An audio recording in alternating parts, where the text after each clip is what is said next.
Our next guest spent 20 years on death row. At one point, he came within 90 minutes of being executed. He has a really powerful story. Let's bring him on. He was exonerated back in 2005. Mr. Derrick Jamison, how are you, sir? I'm great, sir. How you doing, Clay? I'm doing good. I'm doing good. Thank you so much for being here. Mr. Jamison, I was reading on your story and it just blew my mind. And I think people are going to be really inspired, my audience hearing about your story. You are arrested back in 1984. But before all that happens, tell me the young man that you were back in 84 before all of this happened. Well, I grew up in Cincinnati, Ohio, and it was amazing. I had an amazing life. My mother, my father was still alive, and my brothers and sisters. I grew up. I'm the youngest in the family, so I was the baby of the family. I got two older brothers and two older sisters, and I just had some amazing friends. Like I got to this day. I grew up around some really amazing people. But you know what happened? I got wrongfully convicted and sent to die for something I had nothing to do with. I didn't have a clue about at the time. So yeah, so the incident happens back in August of 84. You are arrested October 11th, 1984. yeah. Tell us what happens what are you thinking when you're arrested, when you are accused, and we'll talk about the incident as well, but just tell us what's going through your mind when suddenly you're arrested for this crime that you have no idea. Oh man, it is one of the most scariest things in the world, because they telling me that I didn't kill somebody that I don't know nothing about, and then they talking about killing me. So I was scared to death. I didn't know what to do. I was poor. I didn't have money to hire an attorney. My family was poor. So we could, it was awful. It's an awful feeling, man. I wouldn't wish that on nobody, cause it's a hell of a feeling. Like I tell people, I wasn't in jail. I was in hell. You hear me? I was in hell, man. A living hell on earth. Mm. And do you even know how your name got caught up in this murder? How did they even throw your name into it? I don't know how that came about, but my name can't. They charged me with it, and they had a guy that said that I was with him. This guy, a guy that I knew, that knew me, that lived right around the corner from me, told them he lied and told them that I was with him, but really somebody else was with him, one of his family. He was protecting one of his friends or family members. I don't know which one, but I was not with him. And I don't even think he was there because the description he said what happened, that didn't really happen. He lied. He told the police 3 different stories of what happened in the situation. So 2 different stories is a lie, 3 different stories is a damn lie. So, he was lying and he admitted it. He finally admitted it, and then in my case, the prosecutor and the homicide detectives withheld 35 pieces of evidence. That's the most I ever seen them hold on a person's case. You only need one piece of new evidence to get a new trial. The prosecutors and the homicide detectives in my case withheld 35 pieces of evidence. That's the most I ever heard of in history, And what's so sad for this murder back on August 1st, 84, there is no physical evidence of you being there, nothing whatsoever. All they have is the testimony of one person who was reportedly trying to cover up for somebody else. That shouldn't be enough to convict somebody. That's terrible. They had fingerprints, blood evidence, and all kind of stuff, but none of it. It wasn't nothing to do with me. It didn't none of the DNA or nothing match me. Do you know now that of course we all know you're innocent, but do you know what happened August 1st, 84? Because when I was reading it, I was confused. No, I don't know what happened because I was at the time I was with 5 of my friends when this crime happened, and Mm, like we was all over my girlfriend's apartment, and her brother, his girlfriend, and another friend of mine. We was all over there, and it was a domestic dispute next door. The same time mm. this crime was happening, it was a domestic dispute next door, and the police was standing right in front of me because we was all trying to calm these people down from the domestic dispute next door. So we didn't know at the time because the police withheld all that type of information from us, you know. I went in the courtroom not knowing a thing about what was going on with 2 public pretenders, not public defenders, public pretenders, because these lawyers didn't know nothing about a death penalty case, you know. Yeah, and then for folks who may not be aware, that basically it was a bartender named Gary Mitchell. He was beaten to death by 2 men and robbed at a Central Bar in downtown um, Cincinnati. And police said that you fit the description, which they were obviously wrong about that. Right. Cause Yeah, just two of the two culprits, one of them was 5'1" and one of them was 5'3". I'm 6'5".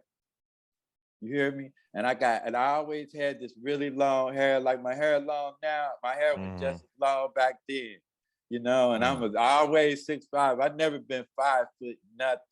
And all the witnesses said this. All the witnesses that saw these 2 guys leaving the Central Cafe, they said the guys were one was 5'1" and one was about 5'3". So these were little guys, teenagers probably, you know, and they had hats on too, you know. So, oh man, it was wild. And then it was a woman entering the cafe when these 2 guys were leaving out, and she said she was like 5'4", and they were shorter than her. The 2 guys that were leaving, walking past her with guns in their hand, you know. So that's how that goes. So you are convicted October of 1985 for this murder, and you are sentenced to death. When you hear that as a young man, what are you? You're 24 years old at this time? Yes, sir. 24 years old, and you hear you're sentenced to death for a murder you didn't commit. What happens to your heart? What happens to your soul when you hear that in the courtroom? Oh man, it's like, oh, it's the most painful feeling. I mean, I don't even remember walking out the courtroom. All I remember was family screaming, everybody going crazy, the courtroom going crazy. They taking pictures, media everywhere. They bring me up out of the courtroom. It's media everywhere, you know, taking pictures, you know. And I was innocent, you know. And I told him, I told his mom, I told Gary Mitchell mom, I told him like I don't know nothing about nothing. I ain't had nothing to do with Gary's death. It wasn't me. I told her that when I was leaving the courtroom. And wasn't the media at the time, weren't they, when they were reporting on this story, they were just reporting that you were guilty, correct? They Yeah, weren't even yeah, saying allegedly or reportedly. They were just saying, they made it seem like you were guilty. The yeah. media people Oh at the man, time. they made it sound like it was vicious. It was so vicious. But after I'm the only person that ever been sent to die. They had me on the front page of our newspaper, and over the top of my picture, they had railroad. You know what Mm, railroaded mean, right? yeah, They had yeah. I'm the only person they ever did that to. They had me on the front page of the Cincinnati Enquirer, and on the top, over the top of my picture. I love seeing that picture. I'm gonna make it into a poster one day. But over the top of my picture, the media said railroaded. He was railroaded. You know, they knew I Mm. was railroaded. You know. So it's one thing to be, I mean, obviously being wrongfully convicted and being behind bars is terrible, but you were on death row. You're on Yeah. death row, and you Yeah. went through 18 executions. Uh, Yes. Tell us what life is like day to day, surviving being on death row. Oh man, it's like being in hell, you know, and then you're watching all your friends die, you know, one at a time, you know. You never before you could, while you're mourning one, here come another execution. So, you know, it was really, it was so heartbreaking, man. And these guys, most of these guys that were being executed, I knew when they were teenagers. They was babies when I met them. I'm a grown older man now. I look back on it, they was kids. When I walked down there death row, when they brought me down on the first day on death row, I walked past all these kids, man. They looked at like babies. Cause the guards got mad at me because I said, "What y'all doing? Killing babies now? Y'all killing kids?" And I was real high strung and I was angry, but I still, it was awful what I had to witness.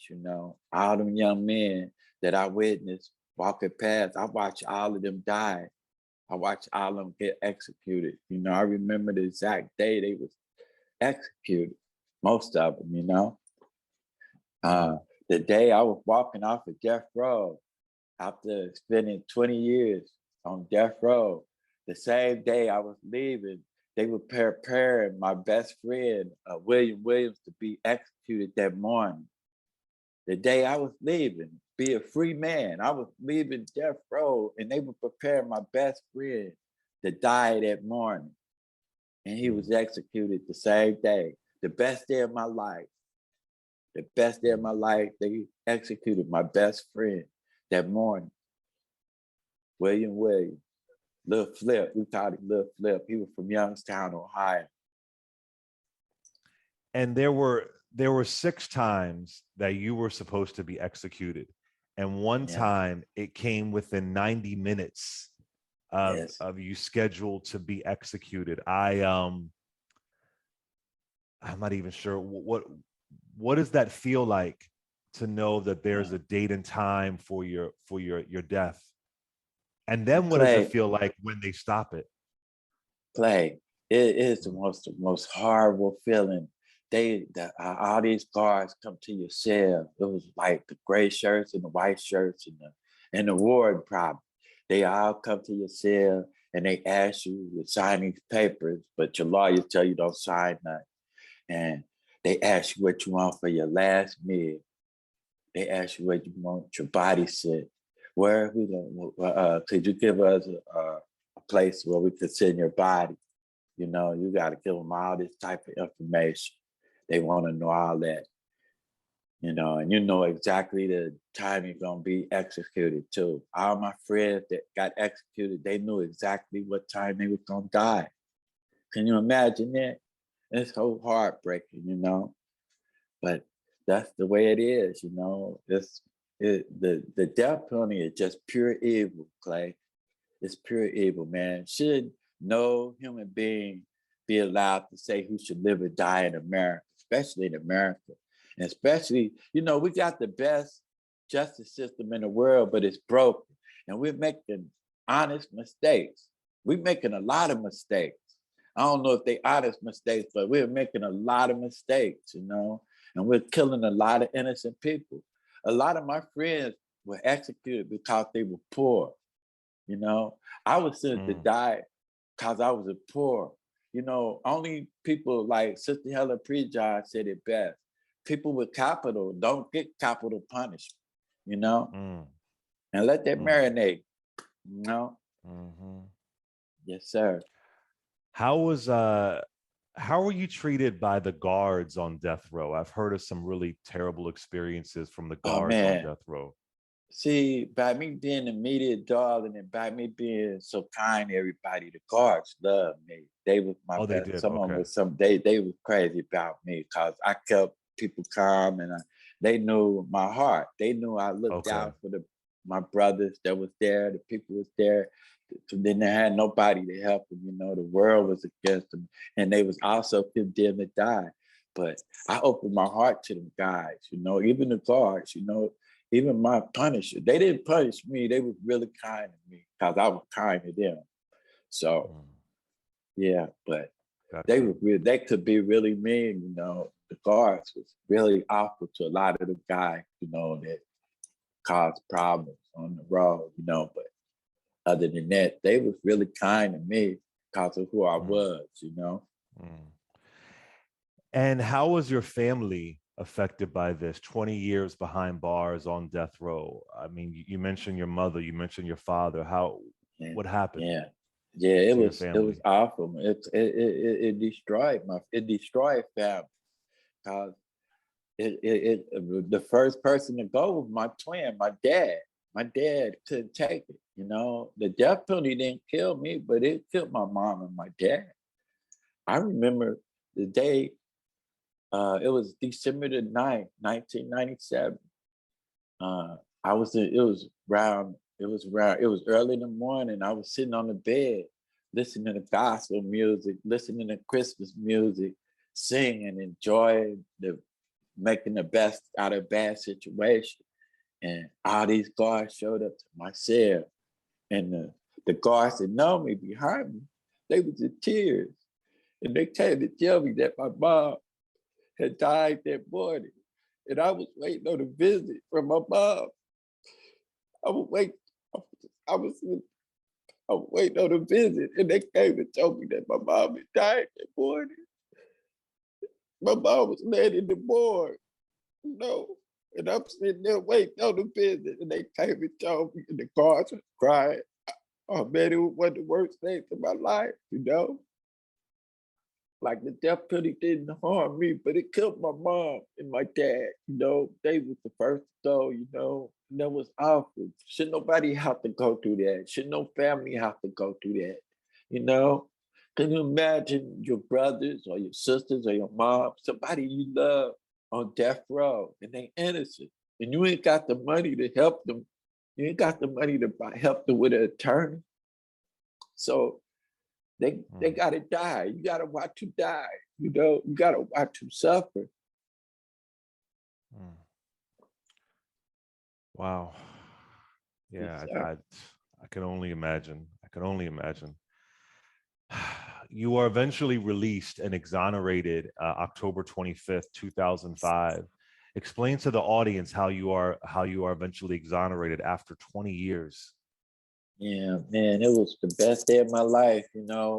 People asked me what it felt like that day, the day I was exonerated.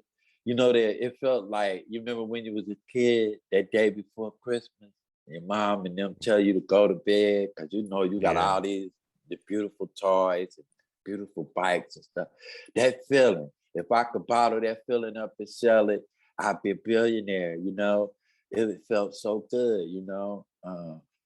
But like I said, that morning they were preparing my best friend to die. The day I was leaving death row, free man, they were preparing Flip to die that morning. Little Flip. He sat right across from me, one of my best friends. Quiet little guy, didn't bother nobody, but he made an awful mistake, and it cost him his life. And they executed him morning that I was leaving death row. The best day of my life. And a lot of my friends, they kept that news away from me. They did good at it too. They kept me from, because I didn't know he was executed that morning, and I found out later on. But I didn't know he had died that morning, but he did. Mr. Jamison, but do I have this right? Didn't in 2000 you were going to get a new trial? That was if I have this right, it was ruled that you would get a new trial, but they still kept you behind bars for 5 more years. Do I have that? Is that accurate? Uh, it no, I don't know. Mhm. I gotta look back on that, and I'll talk to my Okay. lawyers about it. But I can tell you that. But Uh, nah, yeah, well, I wasn't the familiar point with is that.